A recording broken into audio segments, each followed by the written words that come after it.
Գիտեք, որպես հիմնական խնդիր, երբ մտածում էինք, թե ինչու են այս ամենն անում եկեղեցուները,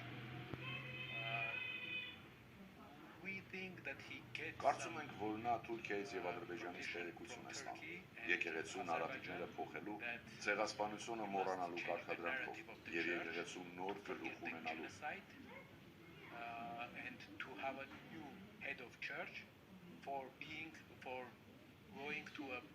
Որպեսզի գնա խաղաղության Հայաստանի եւ Ադրբեջանի միջեւ։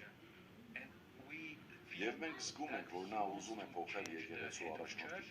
հետո փոխել եկեղեցու նարատիվները եւ ստիպել մեր ժողովրդին մոռանալ այն ամենը, ինչ մեր նախնիները արել են մեր քրիստոնեական կրոնի համար։ Այո։ Եվ հայ լինելու համար։ Եվ սա այն է, ինչ մենք պետք է ցույց տանք մեր հասարակությանը։ Սա է նրանց գործելաոճը։